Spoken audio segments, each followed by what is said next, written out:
Good morning, everyone. Thank you for joining us on Cool FM Live for our Cochise County Sports Show. I'm Dave Davies. The guy walking into the shot is Paul Corder. And in the middle, of course, head coach of the Buena basketball Colts, Dennis Baker. Coach Dennis Baker, thank you for joining us again. Good morning. Merry New Year! Merry New Year! This show comes from the mind of Dave Davies and Dave Davies alone. So, Dave, why don't you just run down for the people what's going on here today? Well, it is New Year's Eve, my friends. And so I thought we didn't have any games this week for all of our kids. So I thought, you know what? Why not do a best of 2024? All the games that we were at, our memories of these awesome things that we've got to see. So that's what I thought we would do today. And I think that's a great idea. To be honest with you, again, we were always there, like in person for these, you know. So it's always a blast. You got it up, all right, good. Yes, I got everything up, and so as always, this show is brought to you by Synergy HomeCare Sierra Vista, providing non-medical home care all across Cochise and Santa Cruz County. Call them today at 520-685-1035. Also, we are, as always, you look behind us over there at the number one tee box. We're at Sierra Vista Golf Center at Pueblo Del Sol. I mean, there's so many things going on over here. Get the Vista card. They have $19 to $29 Twilight specials over here. They have free teach your kids how to play golf for free once a week. They have sip and putt for the ladies. All kinds of things going on at Sierra Vista Golf Center. Come down here and check this out. I would agree with that. And we have one more for the last time. Oh, yes. For the last time of 2024, thank you to Texas Roadhouse. Roadhouse. New Year's Eve, they're open tonight. Mention that you watched our ugly mug and his pretty mug on the show. We get free fried pickles or free potato skins just for mentioning this. That's the last time that we're going to be able to do this. So go to Texas Roadhouse. Mention that you watched us on Cool FM Live. I mean, it sounds like it's a great date night type of thing here today, Dave. People got to have something to do on New Year's. Oh, we've been so busy at Roadhouse. I can only imagine. So thank you, everyone, again for joining us on the Cochise County Sports Show. We're going to wrap up our year with our favorite moments of the year, and I'm stalling for Coach so he can think of some of his because we didn't.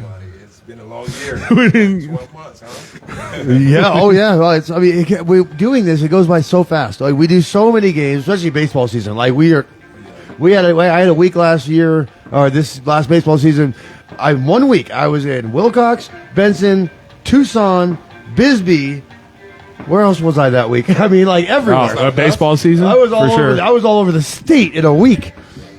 And then we were up in Goodyear, and then we were in Tempe. That was that baseball season, and I'm super appreciative of the people that got us out there because obviously there's very limited budget. Creek Enterprises. Ryan Russell in the chat says Happy New Year, Ryan. Merry New Year. Oh man, we get 9 more concurrent viewers, and Dave's going to be giving away some free golf. I'd like to give away some golf. Tag people in this thing, get them in here. Let's get some concurrent viewers. I will give away 9 holes of golf with a very difficult trivia. But that was crazy, and I remember it too. Like Tombstone, Wilcox, all across Cochise County. Then we went right up to Goodyear, and the boys. Shout out! No, you know what? Ryan Russell says, nice vest. We're not going to give away any of the moments because one of those is going to be on there, but we had a great time in Goodyear, went back up to Tempe. And I have a lot of my moments. I will say, after that sports year, I was super happy for summer break. I was exhausted by the time baseball season was done. That was a lot of baseball because we culminated with a title. So, I mean. Oh, yeah, for sure. So it made it all worth it for us anyway. So, all right. So I have all of my teams here. Who do you want to start with today?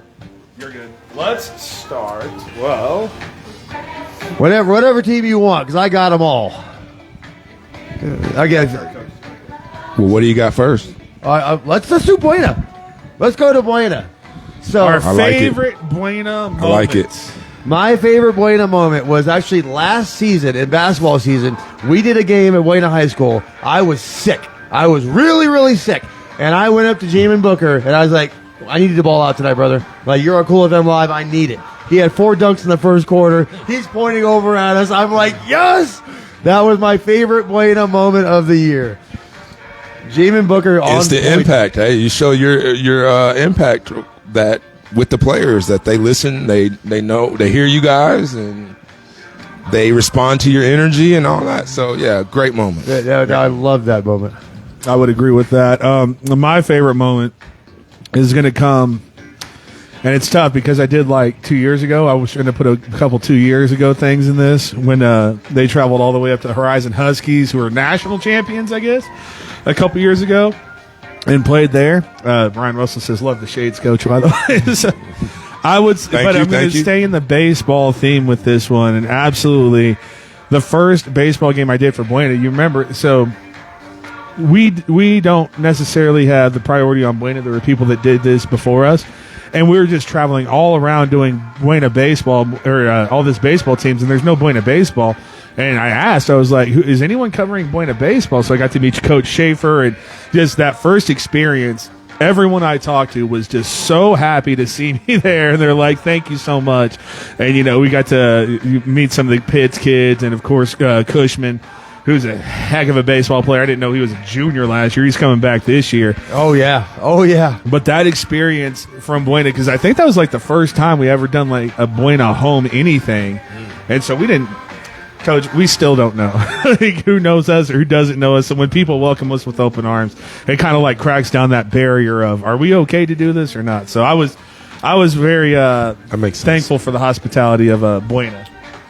Well, yeah, I can speak for not just myself, but a lot of the Buena coaches, probably just all coaches in Cochise County in general. We really appreciate you guys and what you guys do, because it's minor league, or it's not in professional sports. So as coaches and players of different sports, we get to kind of feel like the athletes that we see on TV and the coaches that we see on TV.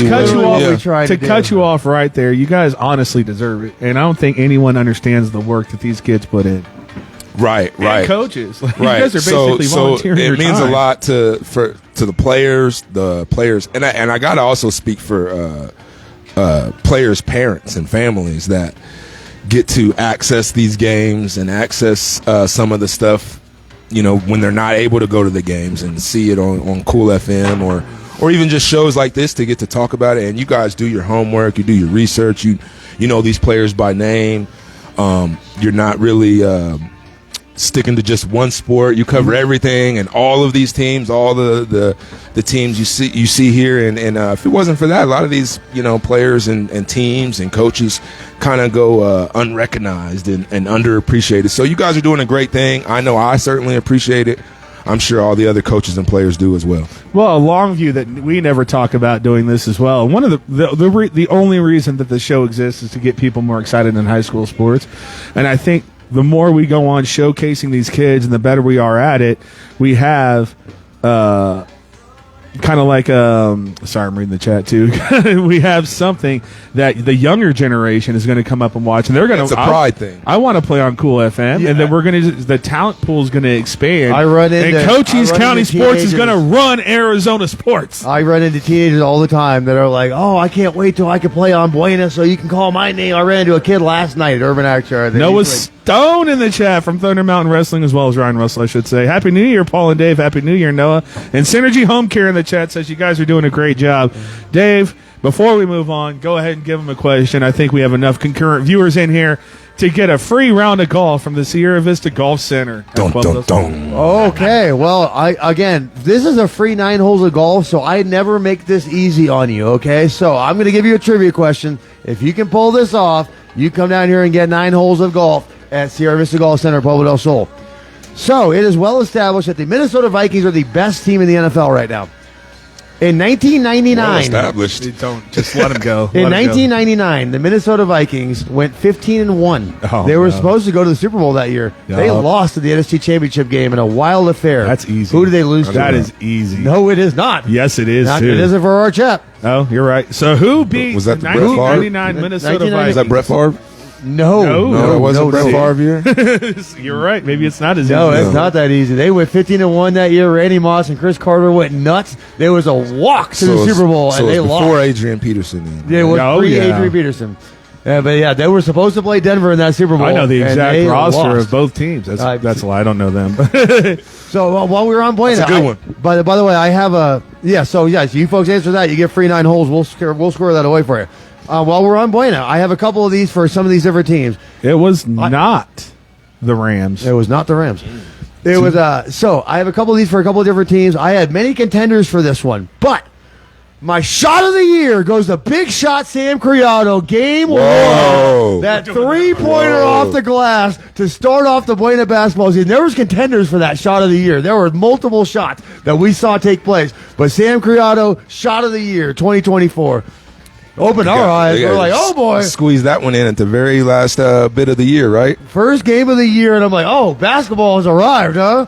I think you might have misspoke. I think you said 99. It was actually 98. 98. Season. Well, the 98, 99. No, 98, 99 was 90 because 2000. No, maybe you're right. It was 99. Okay. I can tell you why I know this. I don't want to share this information, but I watched that game in a very specific setting.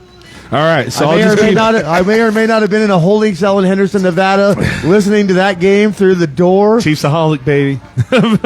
I may or may not have been listening to that game through the crack of my door. That's why I know exactly who won that you game. remember exactly where you Noah Stone got it right. Yeah, of course he did. He got it right, but he said it wrong. He said, wait, it can't be the Atlanta Falcons. It sure was. It was Jamal Anderson and the Atlanta Falcons. Came down to Gary Anderson. The Dirty Bird. Gary Anderson, who had not missed a kick all year, missed a kick in the waning moments. 10-7. It was a 10-7 game in the NFC Championship game, and that Minnesota team that scored 50 points a game got shut down by the Atlanta Falcons. Noah Stone, you got this super early. You got time to come down here and join us for a 9-hole round of golf if you want to. Big facts. We're playing 9 holes after the show. For sure. So let's go ahead and get this going. So we did Buena. Let's move over to the team near and dear to our heart, the Bisbee Pumas, state champions in baseball last year. Plenty of different moments that we could pick, and of course, that's where our broadcasting journey started, was in Bisbee, Arizona. That's why the team's near and dear to our heart. Pumas. Dave, give me your favorite sports moment from the Bisbee Pumas of 2024. All right, I actually have 2 of them real quick. One of them, we know this one because we were there. It was up in Prescott, Arizona, and for back-to-back years, the Bisbee Pumas were playing the Phoenix Christian in the basketball playoffs. They were down 3 going into halftime, and right before half, Jose Mendez hits a step back over 3 players, 3 ball, flexes in their face on the bench to tie the game going into halftime. That was my favorite Bisbee moment of the year. He did not flex. Jose Mendez He stood over their bench and stared at them. He stared at him. He doesn't flex. And stared at them and let them know it was oh my good Lord. I have a secondary moment, and all I'm going to say is bunts. The Bisbee Pumas bunting their way past Phoenix Christian. You can't get 2 moments. I have a moment too. All right, what's your moment? I'm trying to play off of what Dave says, so I can think of a different moment here. And the bunts. There's always going to be the bunts.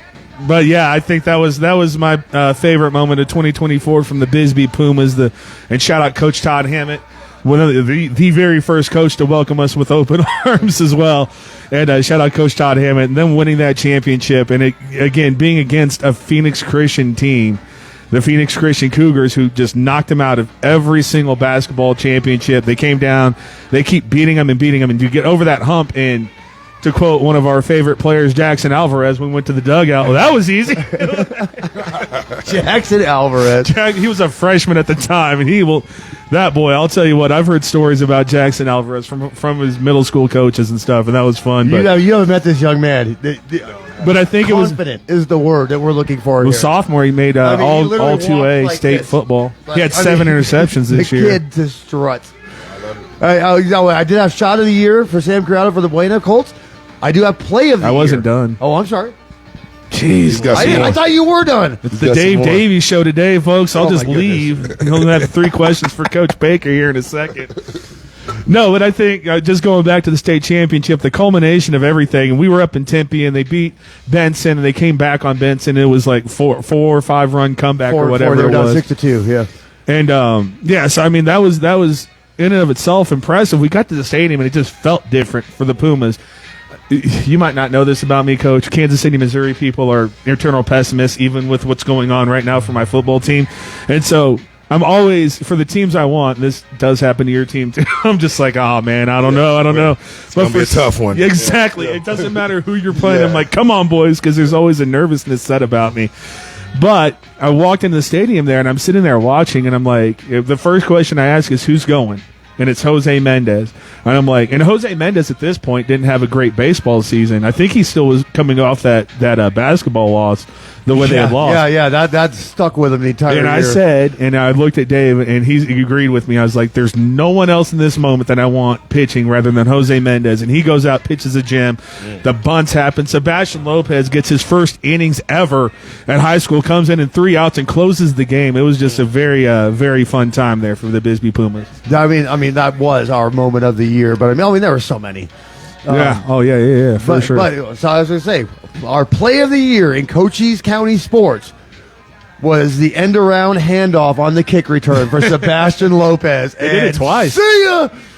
I swear that the one we were at, or the one at Tombstone? The one that we were at. But I swear that he fumbled that kickoff on purpose and handed the ball to Lopez on an end-around, and 80 yards later, I'll see you in the end zone. I thought, what a moment that was. It does seem like fumbled kick returns have a good chance of being good returns. Have y'all noticed that? The only logical explanation is that you let up a little bit because you have to gather yourself because the ball's on the ground. Yeah, it's like a timing thing. With the return. That was the play that sealed them into the playoffs, and Lopez just housed it. Tanque Verde, I believe it was, or Palo Verde. Well, the one I thought you were going to go for is the Tombstone one, because in that one, thanks to Coach Adrian Borquez for sharing everything Bisbee does to us. Oh, where he stared down the bench. He stared down Tombstone. Yeah, that was 3 years of rivalry. By the way, Bisbee and Tombstone don't like each other. Those are two big time athletes are heavy on this list. Oh, for sure. Yeah. Well, if you Lopez. If you didn't see what happened in that game, because Lopez and Tombstone, like DJ and Lopez, they've been going at it for years. And Lopez ran back the kick, and he's so fast that he slowed down in front of the Tombstone bench and stared at him, and then picked it back up and ran it into the end zone. One of those Deion Sanders Atlanta Falcons. Nasty. It was Bisbee, then Tombstone, then Bisbee this year. So yeah. So all right, that's Bisbee. I did want to shout out the Anthony Molina half court shot that he made last February. That was amazing. You remember that? That's where he got the Holy Molina moniker. Someone did it this year too, and I think it was from Bisbee as well. Who hit the half quarter? I don't know. Someone hit a half quarter. Sorry, Coach. I know it's a little chilly. I should have brought my jacket. So should I. You want the vest? No. Well, let's go ahead and move on. Let's get this show on the road. And I think, just going alphabetically, let's stay in 2A and let's go to the Benson Bobcats. And I got a few moments, so Dave, of course, I'll let you take the first one. Well, okay. Well, I have a couple of things listed here. A moment that we talk about. We were in Goodyear, Arizona, and that was when all 4 of our teams had advanced into the second round. That's 2A, Tombstone, Wilcox, Bisbee, and Benson. And I was talking to Dalton Crockett after their first round game, and I was like, man, we got a choice to make tomorrow. We don't know what game to play, or we don't know what game to do. And it turns out that Benson was playing Wilcox, so we show up to do that game, and Dalton Crockett looks right at me. He's like, looks like you picked the right team, didn't you? I was like, you punk. I love me some Dalton Crockett. The confidence of these kids is great. But it was that second round game against Pima. Dalton Crockett threw a complete game, 2 earned run. Case Williams went 2 for 3. Callan Desk went 2 for 3. Benson just destroyed Pima. Mm-hmm. That was my Benson moment of the year. And again, just like we talked about Mendez, at that time, Benson was really struggling. And we talked to the coach, Coach Trujillo, and because I was going to Tombstone, I saw he was playing a lot more freshmen and sophomores. He's like, I got to shake something up. I got to wake these kids up. And they did, to the tune of a semifinal appearance in baseball. They were up 4-0 in that game, yeah. Or they were 62, excuse me, on Bisbee. So, and an honorable mention on this. The last home game of the year that I was at with Logan Seeley when they played Catalina in football, and Flint Davis went nuts for 150 yards, 2 touchdowns with all those power dropping safeties left and right, dropping bodies all over the ground. So shout out to Flint Davis because that was a fun game. Oh, with Benson, you could do football. I mean, they're going to be back this year for sure, and hard-hitting defense is fun to watch. You already took baseball.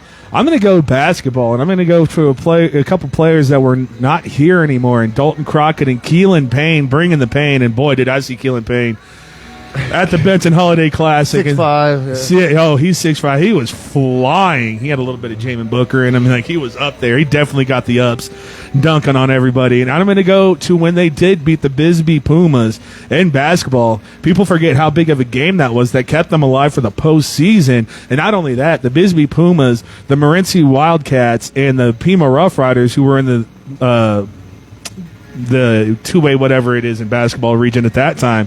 They were all battling for first, and that was a huge win for the Benson Bobcats, a football school, a baseball school, not really known for their basketball. And they came in, and Jose Mendez and Sebastian Lopez were playing for Bisbee, and they got that W. And that was actually a really good moment for the Benson Bobcats. Yeah, no, that is big. That's big. why I love doing it, because I forgot about that game. That's I why did not. That's a great idea for a show today. Who came up with this idea? I forgot about that game. You're right, because Bisbee is a powerhouse. And so Benson was not supposed to win that game. And Benson won that game. Before we get into the other 2A teams, I think it's time for us to ask Coach Dennis Baker. Coach, give us one of your favorite memories. We're going to keep doing this periodically throughout the show. Yeah, well, I mean,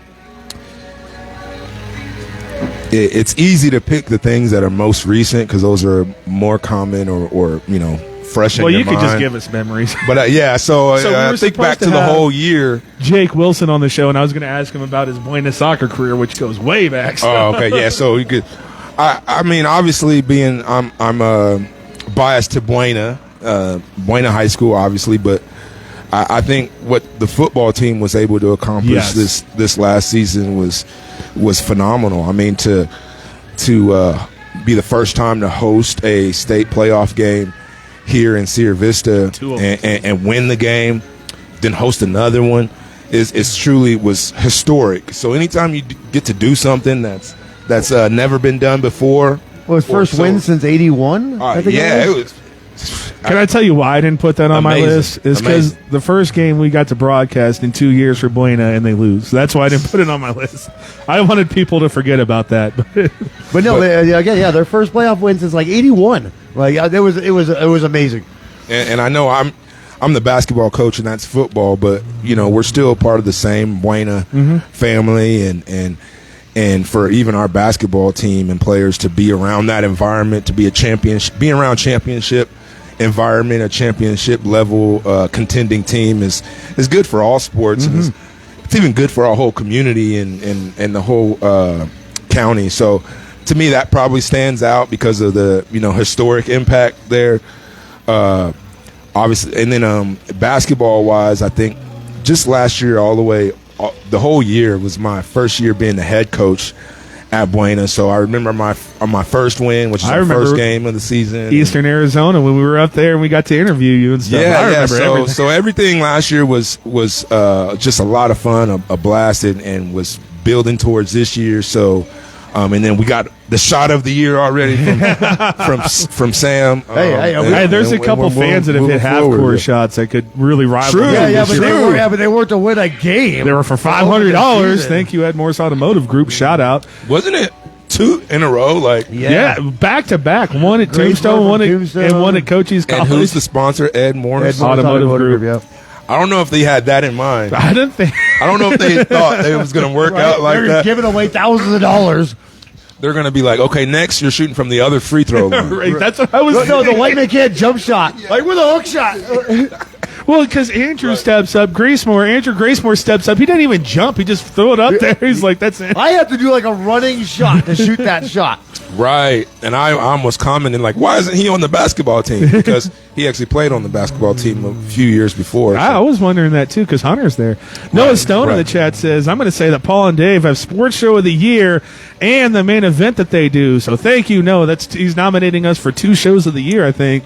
Thank you, Noah Stone. He might be biased with Thunder Mountain Wrestling, but thank you, Noah. Let's get over to some more 2A moments. I actually want to go to the Tombstone Yellow Jackets because sports moment of the year, and everyone knows it, was from the Wilcox Cowboys. Let's go to the Tombstone Yellow Jackets in 2024. Dave, what do you got for us? I thought about this last night, okay? I have been a part of some amazing live professional sports stuff. I was at Beastquake 2.0. I was there when Michael Chandler knocked out El Kukui. I was there when the Tampa Bay Devil Rays beat the Boston Red Sox to go to the World Series. I've been in some really cool moments. This isn't a good moment, but I promise you I will never forget this moment. Gabe Garcia. That was my moment. What we refer to as the loss. Where the Tombstone Yellow Jackets were in the second round, they were going to the semifinals. They were going to play Phoenix Christian, and they were going to play the winner of Benson and Bisbee. And Gabe Garcia comes to the plate. There's 2 men on. There's 2 outs. They need a run. Our best hitter comes to the plate. I'll never forget this moment. Please. So I'll never to forget set this for the it, rest to of my set it life. up anyway. It shouldn't have been that way because the bases were walked loaded, and they got one run in. It was bases loaded, nobody out, 2 grounders, throw home, 2 outs. So that sets it up. So we have runners on second, which is DJ Elias, and a runner on first. Gabe Garcia comes up, and this is why he's asking me to do it because. Coach, I stay out of everything. Okay, there's thoughts that I have in my head for athletics. I'm not a coach. I don't volunteer my time. I'm not going to overstep my bounds. But I looked Gabe Garcia in the eye, and I said, Gabe, he's throwing a meatball on the inside corner every single time to start off every hitter. I said, turn on that and send it over the left field wall. And he looked at me and he says, and Gabe Garcia, first pitch, turns on it. Oh, I was like, and now, yes! Not only that, there was 500 people from Tombstone, Arizona in Goodyear watching this game. And Gabe hits that ball, and we all, yes! And that left fielder is standing there for no reason on the third baseline. He was playing so far up. I don't know. I mean, everybody lost their minds, and Gabe has just won this game. We are going to the semifinals, and that kid's standing right there for no reason. The only person on earth that thought he was going to catch that ball was him.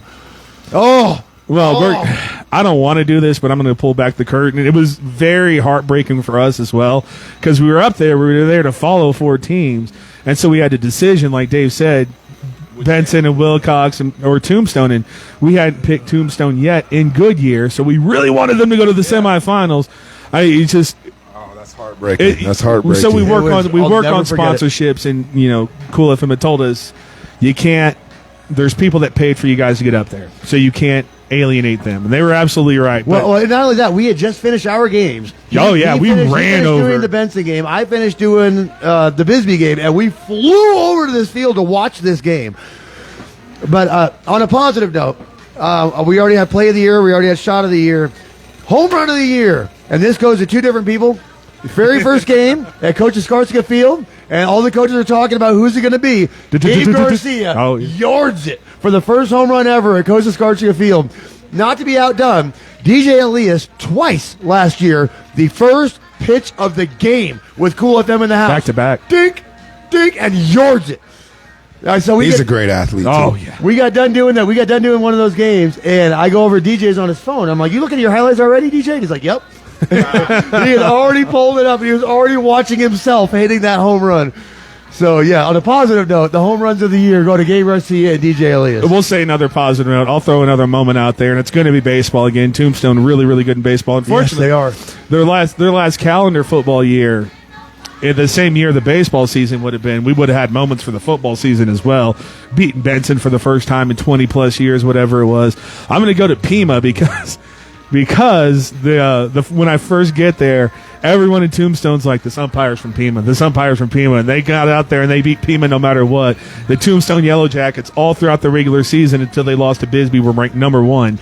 I was going to say that Bisbee game in Bisbee, when Tombstone played Bisbee, what a heavyweight fight that was that night. Oh, my God. The first one was in Tombstone. You were working. You couldn't get to that one. Yeah, I wasn't at that one.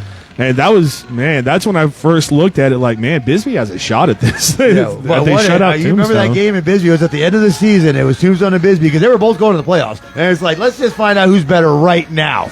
What game that was. We're going to go ahead and transition over to the Wilcox Cowboys. Dave, I'll let you get.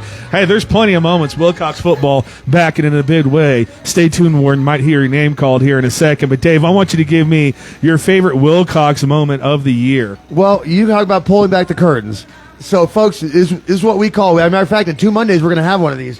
We call it Wilcox Day. So, whenever we get to do Wilcox stuff, we make a day of it. We go to Wilcox, Arizona. We play a Twin Lakes golf course. We eat at that awesome Mexican restaurant, and we do Wilcox sports. So, we love Wilcox Day. We have one in 2 Mondays coming up. We got a Wilcox Day.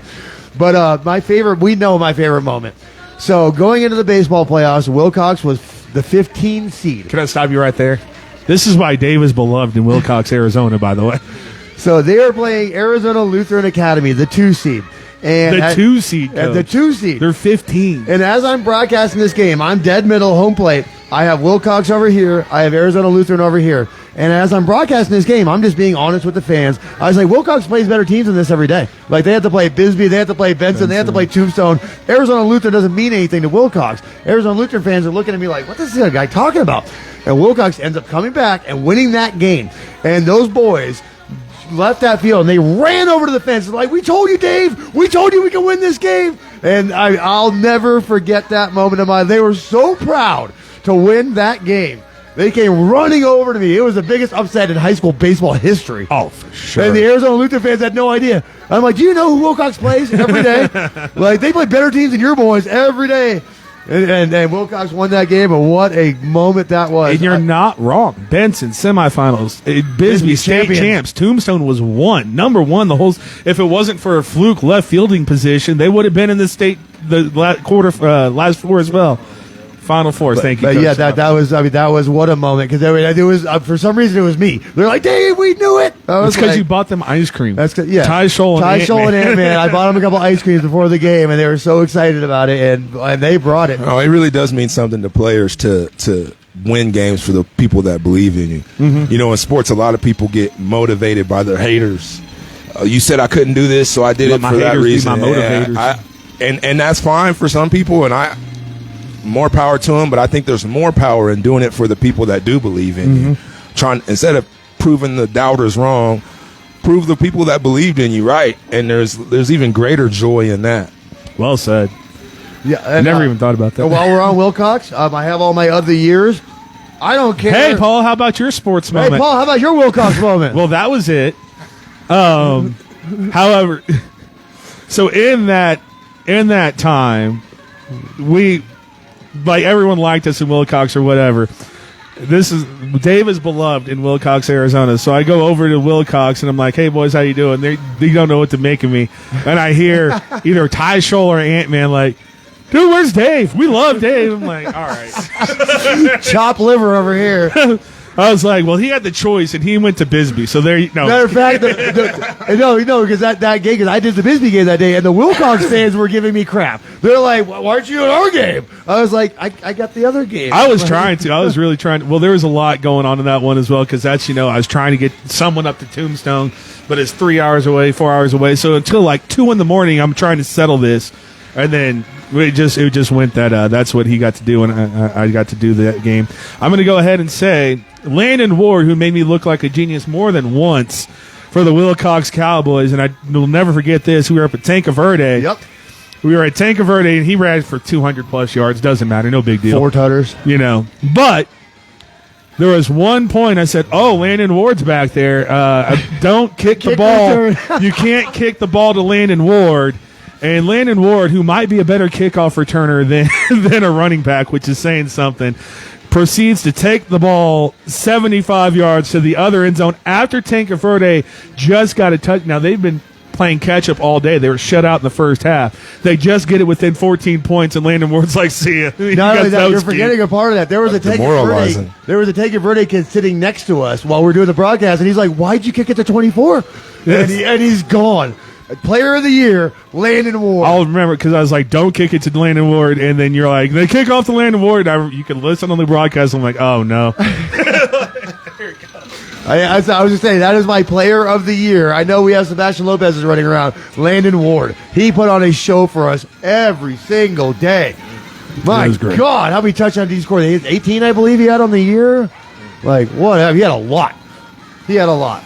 Well, let's go ahead and transition over to our Canyon Athletic. Why not? And we're going to talk about the Buena Academy Eagles first. Another coach that welcomed us with open arms, Coach Jalen Champton for the Buena Academy Eagles. And it's pretty obvious, I think, what our moment is going to be for both of them. Last year, they were the first guests we had on our show when they won state. That is my moment. They were about, well, I mean, it was last year. This year, they went back-to-back after going up from Division I to Division III, made the championship game again. This year, couldn't get it done for the back-to-backs, but the Buena Academy Eagle football team and that back-to-back state championships proving that they belong in the top division in a big way, I think is our moment for the Buena Academy Eagles. Shout out Logan Seeley. Well, no, that is Johnny my moment. Torres. It was doing the Benson game with Logan Seeley. Ooh. Logan, I had a great time doing that game. You have a future in this. That was my moment, was getting to work with Logan and doing that Benson game. That was a lot of fun. Well, before we move off the Buena Academy Eagles, we've been teasing that they have Canyon Athletic recognitions for this whole time. AAI's dragging their feet. This is going to be the last recognitions we do. Finally, Canyon Athletic got him in. Logan Seeley, Mason Meskey, all first-team defense for the Buena Academy Eagles. All second-team defense, Isaac Hively and Johnny Torres, and, all those people. I do believe we're on our all-Cochisian team. Honorable mentions: Carlos Aponte and Zach Banks. First team offense: Logan Seeley, Jeremiah Bethea for the Buena Academy Eagles. Second team offense: Nate Hollinger and Isaac Merrill for the Buena Academy Eagles. There you go, boys. You got your recognitions, and sadly to say, no recognitions in football for a state playoff team in ALA Sierra Vista in their first year of existence. Someone make it make sense. But that's going to get us over to ALA, and we have a lot of moments now thanks to Mr. C.J. Williams. But I'll go ahead and give you that layup, Dave, and I'll say ALA Sierra Vista making the football playoffs in their first year of existence. We talk about Buena Academy. Their first year didn't go as well as that. They didn't make the playoffs with Coach Champton. The next year they come up and win a state championship. And, that's where the bar is, ALA. State championship next year for the Warriors of ALA. I'm sorry, you lost me at C.J. Williams. C.J. Williams, pick a game. We've talked with Coach off air about coaches over here like, man, I would like to get my hands on that kid. C.J. Williams. No, he's a great player. A great kid, too. That interview went very well with Jeff Davenport on Cool FM Live. So that's going to be it for our Canyon Athletic teams. We just have the 1A in Douglas. And, Coach, give us another memory that you have here coaching varsity basketball for the Buena Colts. There's so many. And in a basketball season, it's not like football where you have one game a week. In basketball, sometimes we have 2-3 games a week, and then we play in tournaments. 2-3 games a day. Yeah, right. Sometimes we play in tournaments where we're playing multiple games and stuff like that. There's been a few moments and times where that just make me really proud as a coach for certain players, for them individually. So we talked about the big shot that Sam hit, Criado. I just feel happy for him. Because he's a player that spent the previous season, last season, on JV, the whole season on JV, and trying to prove that he's what he can do, and Let's that stop you right there, he's Coach. a varsity player. Yeah, And we told this. He to Sam. mentioned that in the interview, and you could see that motivation in him, where he's like, "I was on JV last year, and I'm tired of this," and you could see that push him. Well, right. and we told him that on the interview because you're the one that came up to us and we're like, and you were talking about the football player. I can't remember his name right now. Ricardo. Thank you. I said Rogelio because Douglas has Rogelio. Ricardo, and you're like, well, he's not here. Then we have this, that, and the other. But keep an eye out on number one, Sam Criado, and boy, did he make you look like a genius. Yeah, right out of the gate. So you have it on here for shot of the year. What's amazing about that is in that game, it was a really close game. Obviously, that was a game-winning shot, but we were 0 for 10 from three-point range before that shot. We go back and look at the film. Every three-point shot was good. They were open. None of them was forced. I think you're right. None of those threes were forced. We have great shooters. Now I got to go rewatch that game. And the one we make was the most guarded, hardest, most difficult. To the right. And that's just how basketball is sometimes. And that's how he is as a player. He's super crafty. He's kind of small in size, so he kind of gets overlooked. Yeah, some of us weren't built like basketball players, and that's just what it is. But he's a basketball player, man. So really happy for him in that moment. And also Julian Aguilar, we talked about him a couple weeks ago because he had the record for 12 three-pointers in a game. He was another kid that didn't play much last year as far. Julian Aguilar. I'm sorry. Yeah, Julian Duran. I know. Yeah, you're right. Julian Duran hit the 12 three-pointers in the game, set the school record, and just really happy for him because he's another guy that works. We know he's a good shooter. I mentioned in that game that Sam hit that shot. We were 0 for 10 from three-pointer. That's not like us, and especially with Julian. I think he was 0 for 6 or something like that. We know he can shoot the ball better than that. So in order for him to shoot himself out of that slump and keep his head up and keep working and then have games like that where you hit 12 threes or go 12 for 14 or something like that is really amazing. Probably one of the big highlights for me, one of the big moments, squeezes into 2024 year because it's probably the first game as a head coach where a school record was broken. So that stands out in my mind and for him and for the player because I love it when players that had to work to get everything that they get. Yes. when something big happens for them, because it's one thing for a JV player or a player that people don't think too highly of, work themselves into a varsity team is already good enough. Work themselves into where they're getting playing time is good enough. But to work yourself into where you make game-winning shots or you set a school record is really, really phenomenal. And it takes a lot of work. It takes a lot of belief in yourself and your teammates believing in you too and stuff like that. So those are the moments that stick out to me. Oh, yeah. And again, I say people don't understand how hard these student athletes work. You're going to school for a full-time job a day, right? And then you got 2-3 hours of practice after that. And if you want to be one of the best, you dedicate more time after that. Absolutely. So and basketball, really, all these major sports are like that now. This now, where if you don't play all year round, you're not going to be able to keep up with the guys that do play all year round. I put in 50 hours a week when I was a player. What I mean? That's what it takes every day. That's what it takes all day. 2 hours before school, 5 hours after school, all day, every day. Oh, man. Let's go over to the 1A AIA. Why not just start off with our power hour from the St. David Tigers? Plenty of moments here, Dave. I know which one you're going with. What was your favorite moment for the St. David Tigers? Okay. I'm not going to go with the one you think I'm going to go with. I'll go with that one then. Okay, you go with that one. So there must be an obvious one. Whoa, no. No. There's a very obvious one. Yeah. But I'm not going to go with that one. We did a lot of St. David's softball games. And that was an atmosphere that you can't describe. Because St. David's softball was so good. And they would just be having the music playing, and they're out there dancing before the games. The Valley Union Day, when they played Valley Union, and we did the St. David baseball, and I'm running over there to get the softball updates, and it was over before we could even, by the third inning. It was already 18-0 St. David. They were good. It was that semifinalists didn't make the championship. Yeah, we don't know what happened that day. Coach Yogi said they just had a bad day. Yeah. But there was something about that St. David softball team. It was a vibe. They were literally just dancing, wearing bucket hats. Not like the Savannah Bananas, right? It's something like that. Yeah. It was something like that. But they were just so good. And they were having so much fun out there. It was a blast. They hit a lot of home runs. Yes, that too.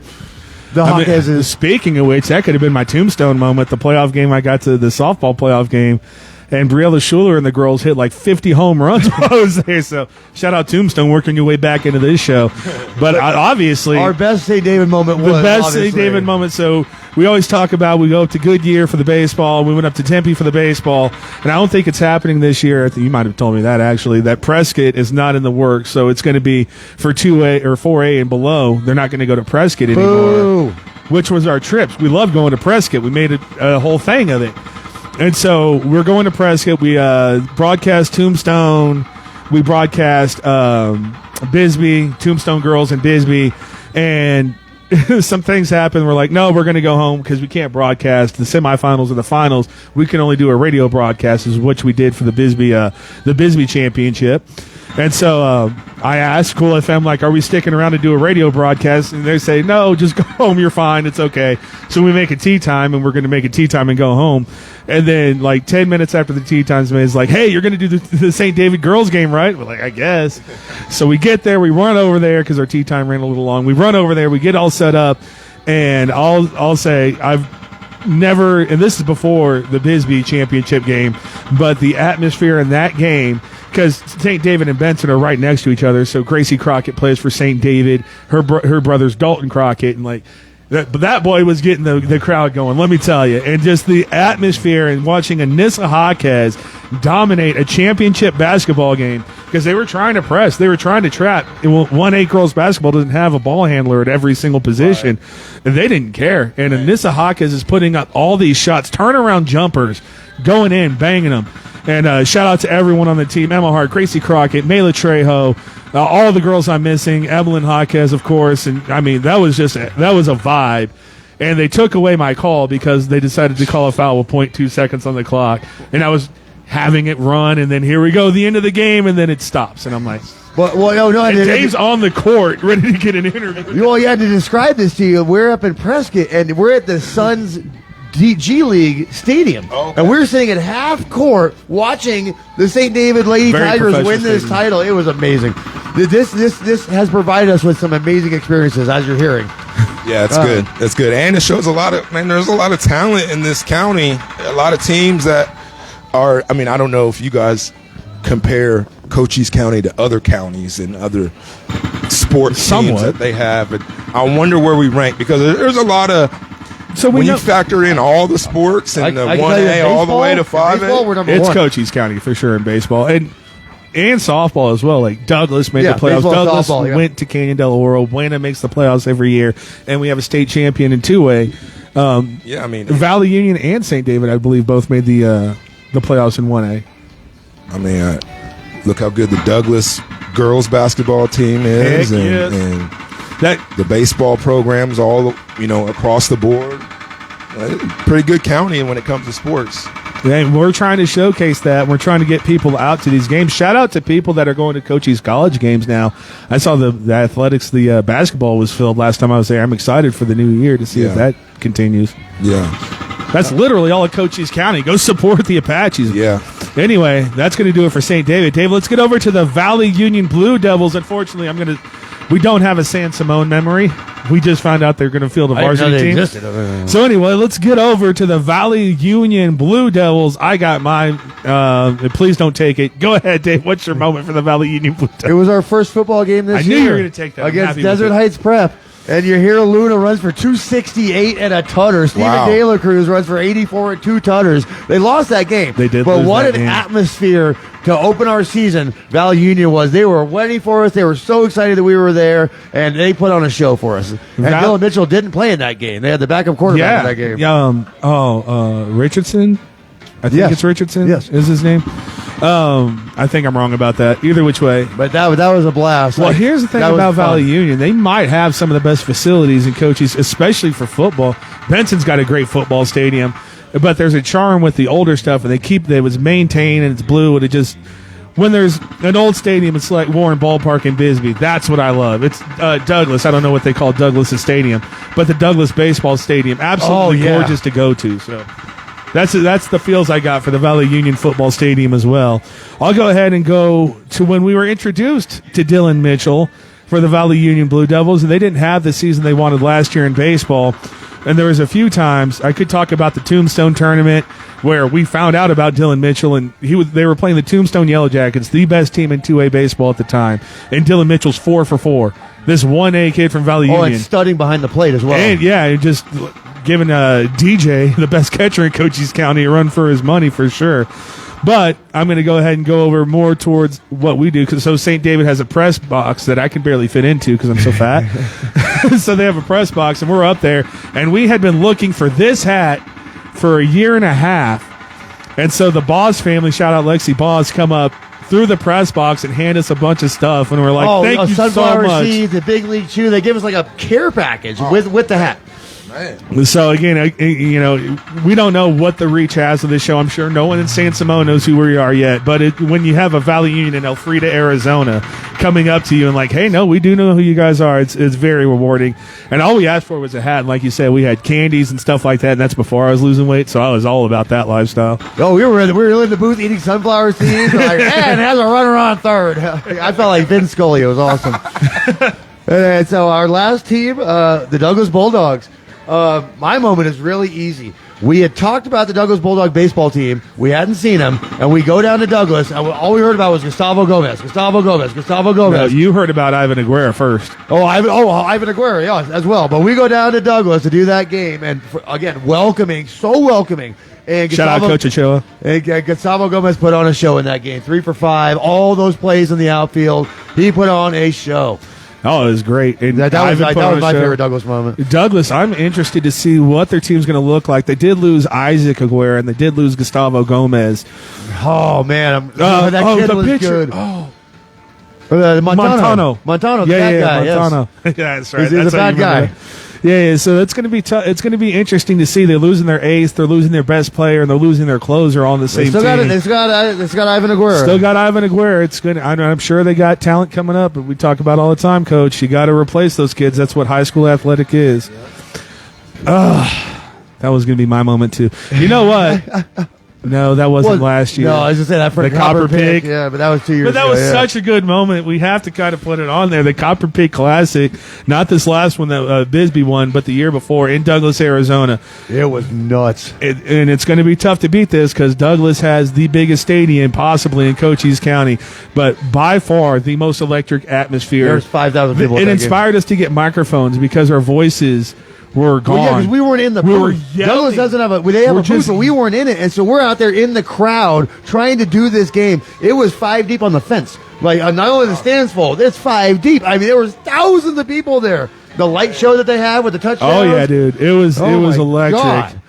Dave getting called a homer all the time, like it was crazy. But man, it was fun. I will say for last year, I'm going to go, and I didn't want to put it on there because they ended up losing the game. But the Douglas Lady Bulldogs, that playoff game against Micah Mountain in basketball that I got to go to all year, and again, it's so tough to get to Douglas.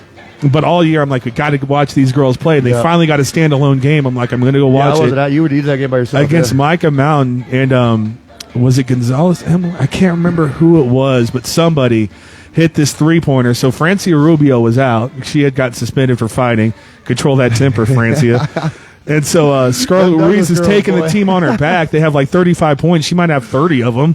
Anguiano's still there, but somebody, I think it's Emily Gonzalez, somebody stepped up and it's not Emily, but whatever, hit a 3-pointer to tie the game, sent it to overtime, and unfortunately they lost it in overtime. But that would have been my moment. They're a good team. That's a good program. They just played in a tournament last weekend. I think they were runner-up again, Flowing Wells. Yeah.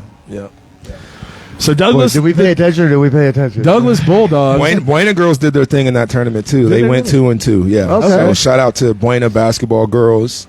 You got the best player of the tournament. You talked to coach about that. You know what? There was Ashanti Holman. I think she made the all tournament team by the time it was over. So shout out to her. Also, London Richardson played well. Isis Perez, Kashari, my girl Kashari Baker played well. And a few other players too. I mean, there was some tough competition there, and but the girls battled. They won 2 and lost 2. So all in all, good job. Speaking of, coach, make sure you schedule Douglas again on the basketball schedule, please. Thank you so much for that. Oh yeah, that would be great. It's good for us. We got to do the Douglas and Buena game 2 years ago, or was it last year? Yeah, it was last year. Oh, okay. Yeah. That would be a fun game to watch. I think you might take them. In basketball, boys, but the girls, that'd be a heck of a game. And we talked about how good the Douglas girls are. Yeah, I think Buena beats Douglas boys basketball. I think Buena. I mean, Douglas has a couple of killers, but Buena's 10 deep. Diego's is a heck of a player. Boy, Felix. How good does that feel, by the way, Coach? Like, we've been watching you all season, and you bring in whoever comes in, balls out. How great is having that depth? That's what I'm saying. 9 deep, 10 deep at Buena. You know, it's a good problem to have. Yeah. It is a problem. I would say our last it is a problem. It's a luxury. But it is a good. There's only one ball. There's only 5 spots on the court. Right. And when you got 3-4 guys on your bench that can go in and start and play, how do you think they feel on the bench? Not very good. Right? They want to get in there and contribute. I bet your scrimmages are nuts. Yeah, we make them get after it, and they a lot of Michael Jordan in there. They do trash your team, and that's the team that we want to have. We want to have a team that's not just one player that does all the work and scores all the points. We share the wealth. When one guy's got it going, we keep feeding that hot hand. As we've seen, you guys have seen Jamin have 20-point games. We've seen Julian have 30-something point game, and Zeus can give you big games. Shout out Zeus, slowly becoming my favorite basketball player in Cochise County. He's I like underappreciated dirty work players, but he's got the numbers to back it up too. Man, he's a coach's dream. Definitely my favorite player to coach. Captain of the team. I think he's gonna play at the next level based off of his intangibles as a leader. But he's a good playmaker. He'll lead the team in assists, probably rebounds. Yeah. He'll be second or third in scoring. And his attitude that most people don't see because you're just watching the game. But his attitude is no nonsense. Let's take care of business. He's going to galvanize the troops and get everybody ready to play at any given moment. Like, he's that guy. He's that guy. So, yeah, he's a great player. All right, I think that's going to do it for our coverage. Great job to end it there, Coach. Absolutely. Yes, sir. Yes, sir. That's going to end our coverage for high school sports. I don't think we missed anything. I think we got them all done there. I didn't do any prep work for this. I was just waiting for Dave to throw his out so I could have the other one. But what a year. I would say good year, right? That was a Cochise good year, County right? Great year. Well, you talk about the calendar year, the school calendar year. Last year, we had Buena Academy won us a state championship in football. St. David Lady Tigers won us a state championship in basketball. And the Bisbee Pumas won us a state championship in baseball. That's how good it was. We didn't get one for football. Marine did. No, we threaten. got a Buena and a Bisbee win, which hasn't happened in Big time forever. win. Oh, Big time. for sure. In football. I'm telling you, playoff wins in 5A and up are ridiculously hard to come by.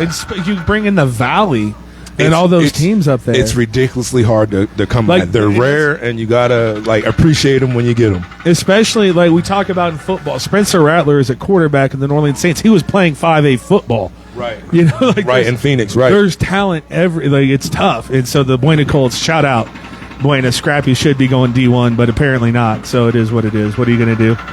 He's a great player too. Another great player. It's tough. Great It's athlete. tough nowadays with the transfer portal and recruits, and it happens a lot. It's not just locally where you can't be a 3-star and Can get I onto just a say college that I hate anymore. college athletics? It's tough, man, because that transfer portal, that's where teams are getting their players now. We're watching coaches quit over this, where they're done. Like the coach in Miami just quit. He's like, I'm not doing this anymore. Well, he said he had 8 players hit the portal after going to the Final Four. What are you supposed to do? $500,000 of nil money before they even play it down, and then they're transferring a year after you give it to them. It's like enough of So this. with that, I just want to give a short piece on it. I think it will level itself out, sort of in the fact that we see it in the NFL. Like, if you don't have any good offers to go to a contending team, take the money. But there's a lot of people that want to.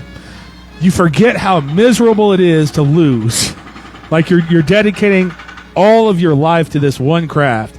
To go out and lose, like we have so many 4-win teams in the NFL.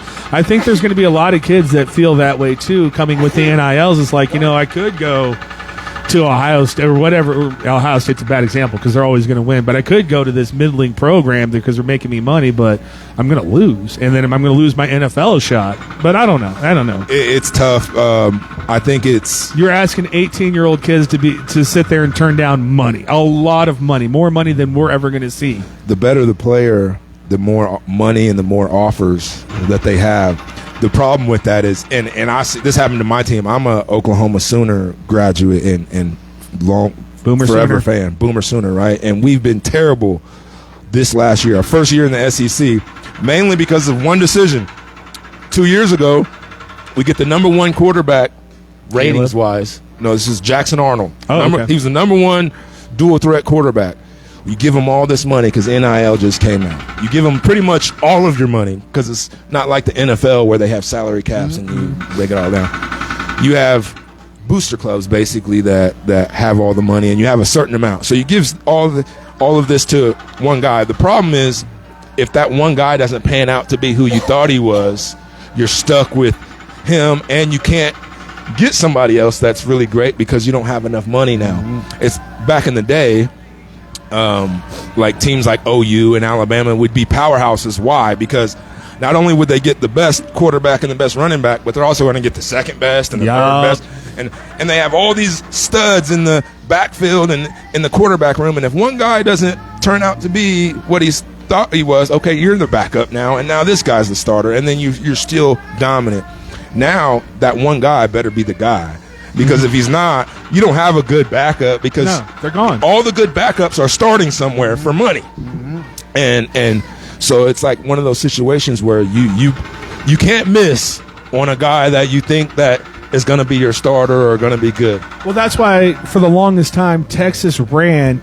There's so many schools in Texas with A&M Tech, the biggest ones obviously. That's why Texas ran everything, is because 5 stars. That's why Texas and A&M, who was this powerhouse, faltered. They couldn't get anyone because everyone wanted to go to Texas. Right. Now, nowhere in the country will a 5-star be a backup. Oh, not There's a no chance. why. He could just transfer, and like even small schools they'll get their grandma and grandma to put their dollars together just to go get this guy so that we have a chance to be good. I think that's why a lot of people, and he was crazy this year, but Ashton Genty from Boise State, I think that's why he got a lot of love because he stayed loyal to Boise State, and it worked out for him. But I mean, for me, you got to play a major conference schedule to get the Heisman, or at least we'll see. We'll see what happens in the postseason. They're still there. We'll see it this Saturday. Anyway, Yeah.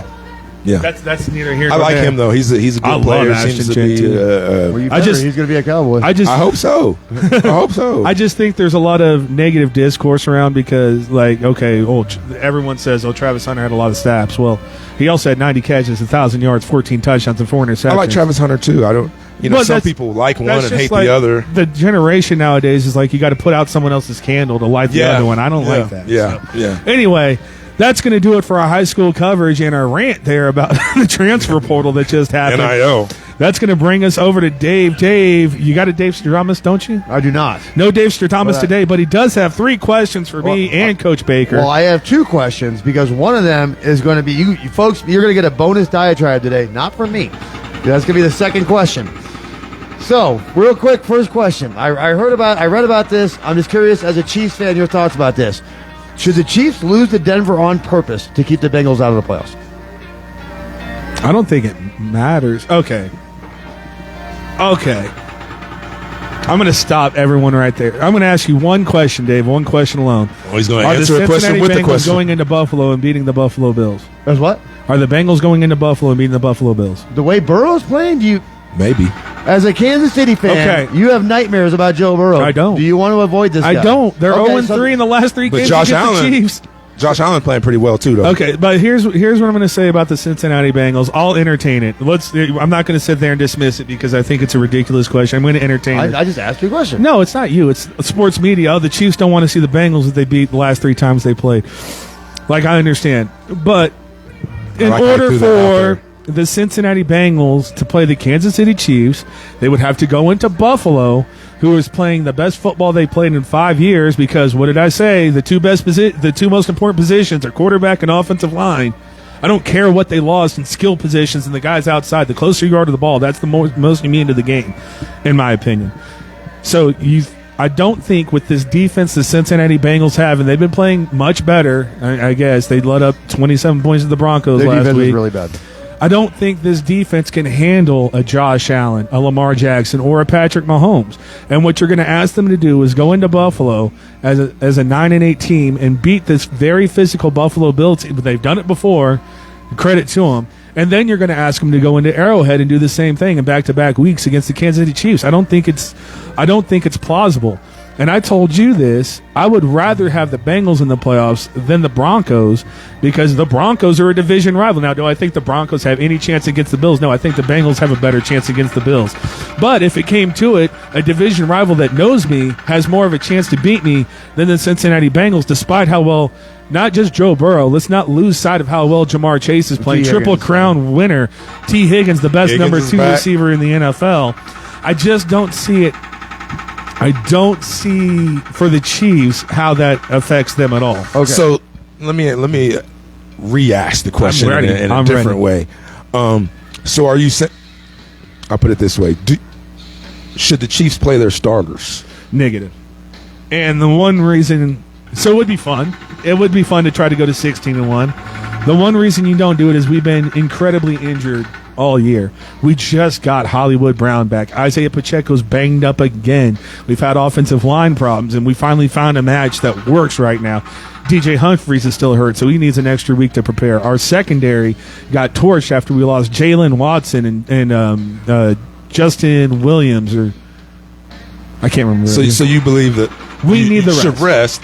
So do you think that resting your starters, in a sense, looks like the optics of we're going to let Denver win this game because we don't want... No, because it's happened, because we've always had it. This is how we've always done it. We've always had the ones, and when we didn't have the ones, it doesn't... When we had the 1 seed locked up, we've always rested our players. Right. And that's what it is. And then it comes to the argument of rest versus rust. But the veteran team the Kansas City Chiefs are, with Patrick Mahomes, and Travis Kelce, and Chris Jones, I don't think they need the reps. Where I would say is I wouldn't mind seeing them play a quarter just to keep them fresh, because 2 weeks off of football and you're going to be playing teams that have been battling the end of the year, they're going to be still fresh, or they're going to be battle tested. It'd be terrible if an injury happened in that first quarter, but that's why I just said. I think you're a great Kansas City PR person. I think that's how they should your answer should be their answer, their response. Hey, we're not scared of the Bengals. We don't care, but we are going to rest our starters, because in a way you're kind of doing both. Denver's probably going to win the game because they're fighting for their playoff. Well, and I would stop you there, because the Chiefs have rested their starters against the Chargers, who were fighting for their playoff lives. And we went in there and won. Right, so, right. And then because I do think that I'm not a Kansas City fan, but if I was, I'd be a little worried about Cincinnati right now. Not because they're better than you, but just because because 3 years ago the Cincinnati Bengals beat us. There's the one team that could probably outscore you guys. Well, that's a valid point that I brought up to Dave, because Dave forgets this. He asked me who the scariest team in the AFC was for the Chiefs, and he was flabbergasted I didn't say the Steelers, because at that time they looked like the best team outside of Kansas City in the AFC. And the reason I said is because my offense isn't equipped, and they might be now with when they're getting Hollywood Brown coming Rasheed's coming back. Yeah. Apparently, like, there's a lot of people coming back.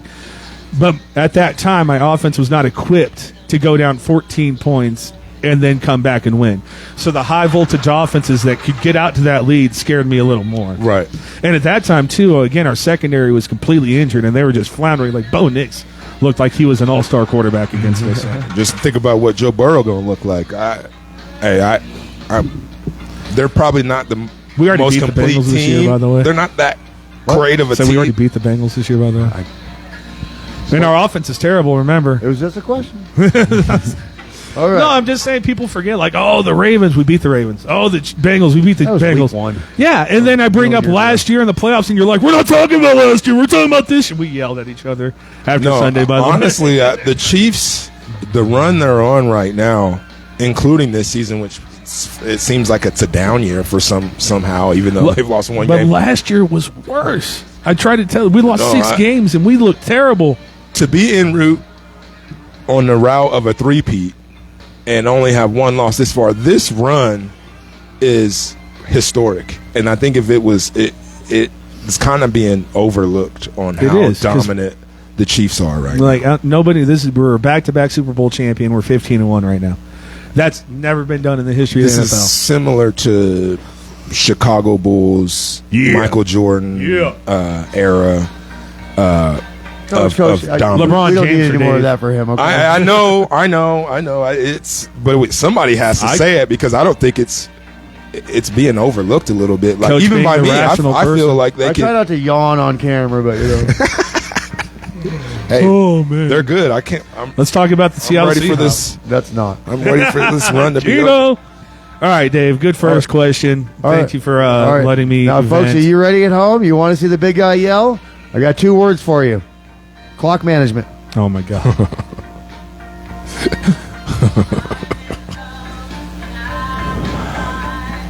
You know what I need to do is bring up the group chat we had to remember what games. The Chicago game. I was actually very upset about, dude. They're sitting on the 45-yard line, and they just let minutes burn off that clock against Seattle. You don't think that's a plan for a draft pick? No.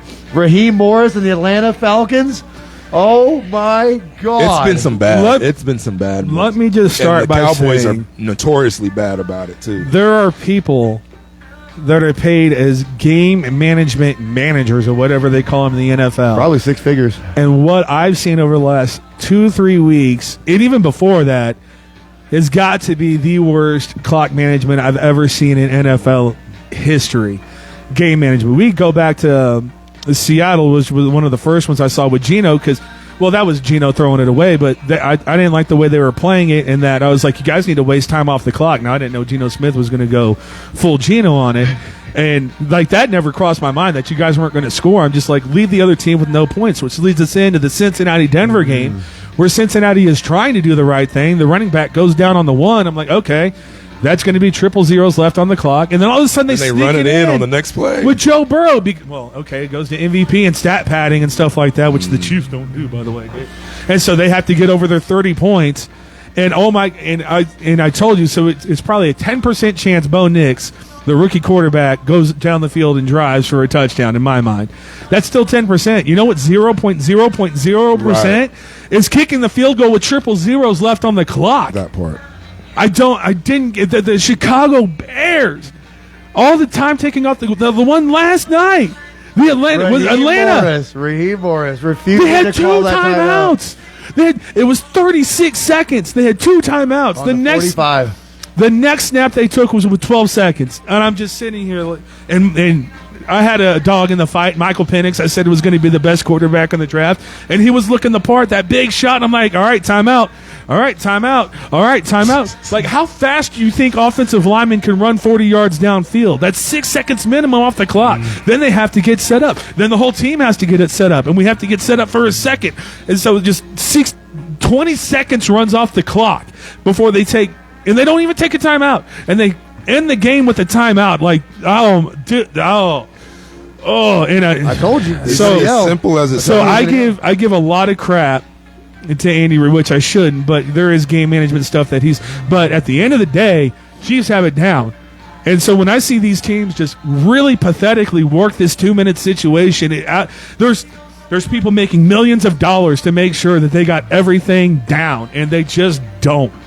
And it drives me up a wall when I see it. It's basic stuff. Dave sees it. Coach sees it.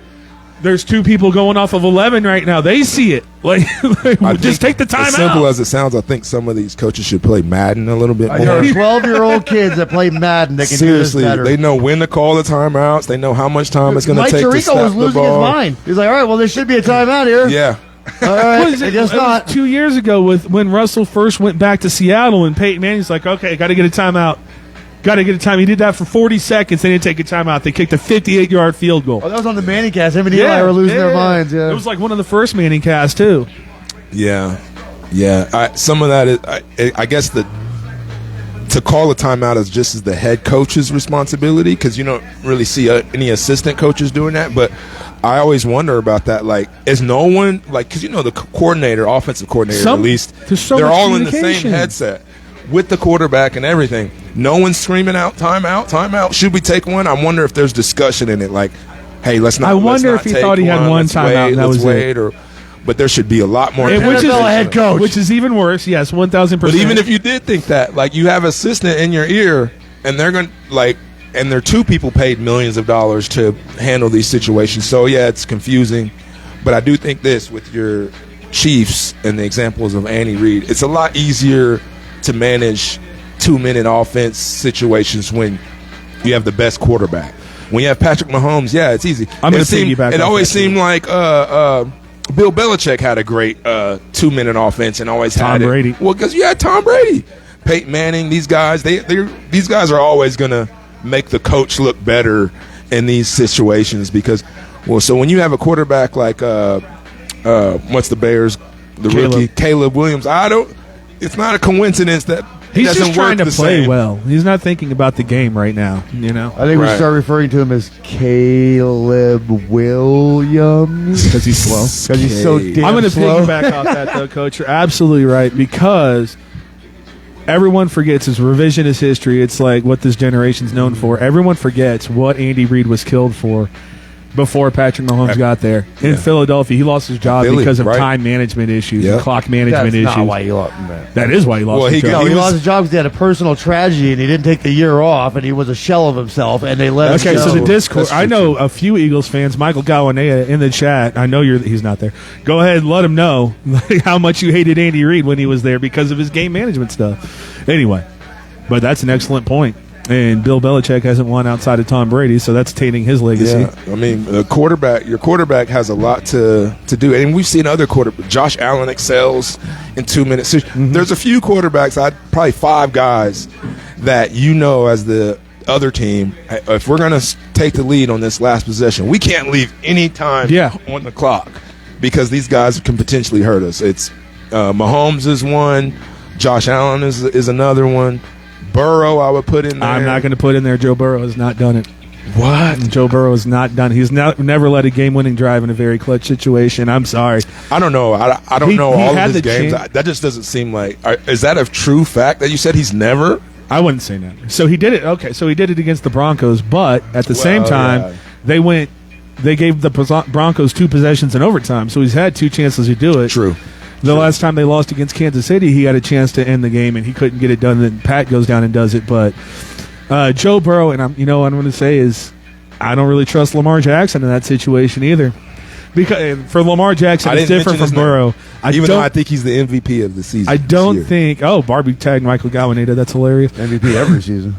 But the reason I would take Burrow over Lamar is because Burrow is a much better passer. Gunslinger. Not just arm, but like seeing the field, all that kind of stuff. I think he's better. Lamar Jackson's threat is his legs, so if you take away his legs – and we haven't seen it very much because the Ravens every year just sit there and run butts all over the league during the regular season. If you take away Lamar's legs, if you take away Mahomes' right thumb, he wouldn't be as good as like we took away his legs are part of the quarterback. No, I'm saying in 2 minutes they're not a part of the quarterback if you got no timeouts. I don't think he's as dangerous. We took away Mahomes' ankle and he won a Super Bowl, sir. So in a full game, he's as dangerous as any of them. Yeah, absolutely. I'm just saying in 2-minute situation, crunch time. I will say, I talk to Dave about this all the time. The most important play on a 2-minute drive is getting 7 yards on your 6-7 yards on your first play and getting out of bounds. Yeah. And so I think Lamar Jackson can do that to run for that. Mainly, it's a swing pass to the running back who nobody's paying attention to. Yeah.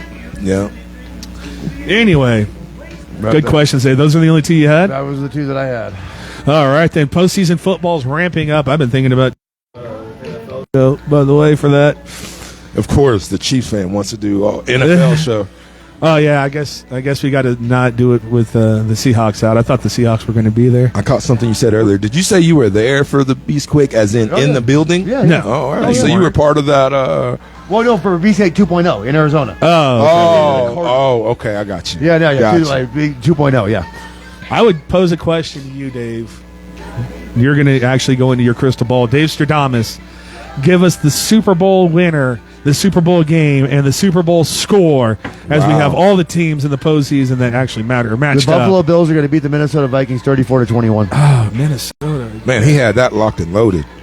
Minnesota. Can I ask? You weren't joking when you said the Vikings are the best. No, he loves the Vikings. He was trying to convince me the Vikings. Because Sunday I said that I think quietly the very best team in the NFL right now. I think the only team better than the Lions. The only NFC team I think is a buzzsaw is the Eagles. Did you watch the Lions defense last night get smacked by the Niners? They get smacked by Brock Purdy. Niners aren't a bad team, even though the season's not going well for them. I'm just saying that defense is ravaged. The Minnesota is going to beat Detroit badly next week. They're going to beat them by like double digits. Detroit, man, they run those trick plays. They just keep working. Okay, Harrison Smith. Four downs are better than 3. I'm still picking the Lions. Yeah, no kidding, right? Well, he hates that from Dan Campbell. Wow, I like coaches that play the game like they're playing Madden. Go for it. Coaches that throw away the NFC Championship. Go the for NFC it. Championship and the Dallas game as well at the end of the year. But I don't think there's a team. This is the tough thing for the Minnesota Vikings fans. I don't think there is a win-win in this situation, because if they do win, nobody's going to take them from a media and a fan's perspective. Nobody's going to take them seriously because the Lions were hurt or anything like, if the Lions had their full complement of defensive players. It's football. Everyone's got to deal with injuries. Chiefs just won 15, 16 games doing that. But no big deal. You threw that out there, too? Just threw that out there just for no reason. But again, I don't think it's... Welcome to my world. Quarterback's healthy, though. No, he starts it. Quarterback. So Sam Darnold's the reason I'm not the biggest believer in the Vikings, but we had a debate, Coach, and I want to get your thoughts on this. That's the reason why I'm not believing in the Vikings. Their quarterback. Who needs home field advantage more, the Detroit Lions or the Minnesota Vikings? The reason I picked the Eagles, I don't think they need home field advantage. But anyway, go ahead. Who needs it more is the Vikings. Ooh. I think. I'm just not that firm a believer in the Vikings. Me neither. And a lot of people. I feel like they do have a chance though if they're playing at home. Gives them a little extra advantage, and they are a good team. But I just don't think that they're as good as. I don't even think they're as good as Washington. I think Washington's better. All right. But this is just my opinions, though. These are just my opinions, though. I'm really good at this. I'm letting you know. So you like Darnold over No, Daniels? it's not about the quarterback. It's about the 52-man roster and the True. way That's Brian true. Flores, the defensive coordinator for the Minnesota Vikings right now. is Yeah, he's on smashing. fire. You say it's not about the quarterback. I think but if the Minnesota quarterback is who's what playoff team has the worst quarterback? In the last game, Sam Darnold threw a terrible interception, and the very next drive went 5 for 5 for 85 yards and a touchdown. Like, you know, No, he's been had ice moments, surprisingly yes. good. But honestly, who's the worst quarterback of all the current playoff teams? Bo Sam Nix. Darnold. Hell, Bo Nix. Bo Nix. Sam Darnold. You think Bo Nix is worse than Sam it's always going to Darnold? be Justin Yes. Herbert, but that's fine. I don't know. Bo Nix is actually. We're going to have to see when film gets out on Bo Nix, because this happens with rookie quarterback. It just happened with CJ. Once coaches get a year of film on you, They figure out yeah. your tendencies within the offense. That's kind of what happens. I feel like that could happen with Bo Nix. Sean Payton, a great offensive coach. It's one of those things like who's actually running the show here. So Bo Nix and Sam Darnold. It's out of those two guys. So normally, when you ask that question, just giving Jared Goff a pass? you're saying these are the first two teams out of the playoffs. Jalen Hurts is getting a pass too. Russ Bus. You don't like Russ? Russell! I forgot about Russell. No, he's good. He's been good this year. You think he's washed up? I think Pittsburgh needs We're gonna Justin find Fields out. packages in a big way. Oh, don't give up on Russ just yet. I'm not giving up on. Well, you kind of. You know. Dave couldn't be happier. Dave has this thing like if Russ So plays when he good, left, he feels he hates him. You don't like him because Seattle. Russell Wilson's a snake. because of The the way he left Seattle Seattle. situation. No, he sold his soul. Like, but that's a whole different conversation. When you go from, I love God and let's go to the church, let's go to children's hospitals, how's my wife look? You know what I mean? It's and all of a sudden you don't play as well anymore once you sell your soul. It's crazy how that works. Well, You go from being a God-fearing person to worrying about the red carpet and your wife. And, He still goes I to mean, hospitals. I think he still is a God-fearing person. He I still think- goes to hospitals. Don't. We're not turning this into another release. He always tries to goat me into this. It doesn't matter. But yeah, man. So if here's Sam Darnold's one of, if not he's one of the worst quarterbacks in the playoffs. Usually, you're going to be one of the first. I'm going to teams agree out of the playoffs. with Dave that I think the Vikings do get it done against the Lions in Week 17 because of Justin Jefferson and the way they could take the top off the Lions. The Lions not as deep defensively Right, as they right. want to be. But in the playoffs, where And they're the- in Well, then the Lions are about to become the 6th seed, and the Vikings are going to have home field advantage. And I think that's But I You would think say the Lions can beat the Eagles.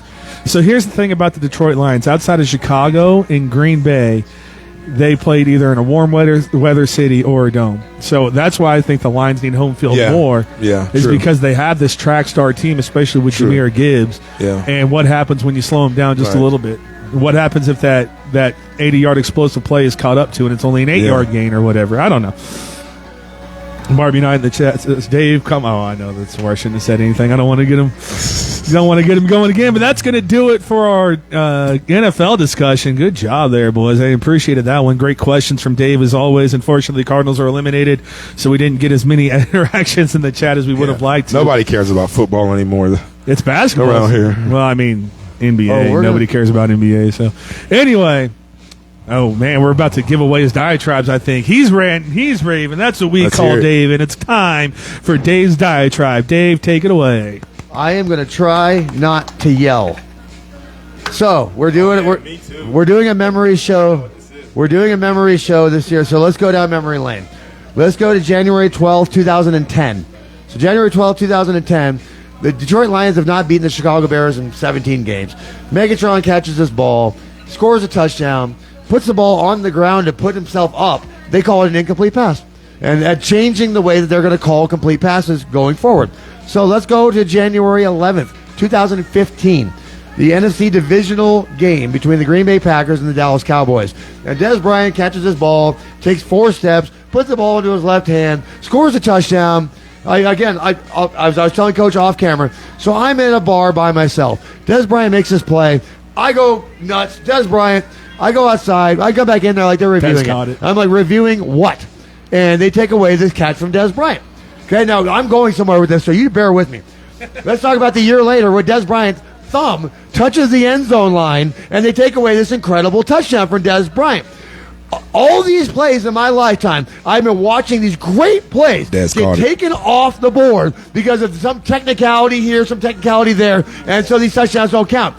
So somebody explain to me how Otello Witherspoon's interception against the Arizona Cardinals counts. Half that ball hit the ground a quarter second after he caught it. And even the announcers were like, oh, no, it's good. That should stand. And they review it. Oh, that should stand. This is crap. The Arizona Cardinals lose that game on a ball where half the ball is on the ground, but Des Bryant's ball doesn't count. Get Tony Romo and Des Bryant and Ezekiel Elliott and the Legion of Boom back out there. We are going to play the NFC Championship game because if that interception counts and the Rams beat the Cardinals, then Des Bryant's counts too. And I want the LOB and Tony Romo and Des Bryant to go do this game again because this is crap. And the Seattle Seahawks get knocked out of the playoffs because you were going to count that interception. How much money did you have on it, okay? This is nonsense. It'd be a Half terrible that game. ball's on the ground, and they're like, oh, no, that should definitely stand because he had control of it. Megatron is rolling in his not grave right now looking at that play. This is nonsense. I objection, order in the court. Sustained. I've had enough of this. All right. Stupid. I'm going to go ahead. Garbage. I'm going to go ahead and comment on this, Dave. Garbage. All those examples that you cited are why they changed the catch rules. I'm just saying. This has been well known that if a ball touches the ground now and the player maintains possession, it's counted nowadays. And I'm sorry it didn't happen for your Cowboys and coach your Cowboys too. Des caught it, man. He did catch it. Or That's Megatron. Megatron or was every- more egregious. This is ridiculous. Why I have to watch half of this football? What football did you grow up with? Is that complete? Or is that an interception? I didn't see the play you're talking about. It was the very last play. The Cardinals were on the 10-yard line to beat the Rams. Murray doinks it off McBride's helmet. And the cornerback, the ball is on the freaking ground. And they called it an interception. Oh, my God. I thought Des was pretty egregious because it was an opportunity to go to the NFC Championship game. To play the Legion of Boom. And oh, my God, that had been a game. Y'all were 14-2 that year. 14-2, and that was Tony Romo's legacy kind of was hanging in the balance over this. And the revenge game against Seattle, because that was Romo's rookie year when he dropped the ball. Extra point or the field goal thing. And it's oh, my goodness. If you're going to call that nonsense an interception, I'm changing NFL history. We're going to go rewrite this thing like Deadpool. Yes. I've had enough of this. Speaking of history, the MLB is now going back and changing things. So we're going to give, I can't remember the White Sox pitcher's name. You know him. That had the perfect game. Can we go back and give him the perfect game for that missed call? No, that was a Tiger, and his name was Galarraga. But anyways, yes. Tigers, White Sox. going back It's and ridiculous. Folks, this show is brought to you by Sierra Vista Golf Center of Pueblo Del Sol. You get out here and you play some golf, and you write Paul and Dave a check for $5,000. See you next Tuesday, Noah. You'll probably be joining us, hopefully. My friends, Happy New Year's. Be safe. Don't drink and drive. Have fun. Don't do anything stupid out there. And since it's the last time, I want to thank Texas Roadhouse. Go in today and get yourself fried. Roadhouse. Free fried pickles or potato skins. Last day you could do it here. Why not just go celebrate your anniversary or New Year's or anniversary or whatever it is today at the best restaurant in Sierra Vista, Texas Roadhouse. And as always, thank you to Synergy Home Care, providing non-medical home care across Cochise and Santa Cruz County. Call them today to get your care journey started at 520-685-1035. Thank you again, Coach Dennis Baker, for joining us on one of our funnest shows that we've ever done. Dave Davies behind the camera, Paul Quarter. We will see you next Tuesday.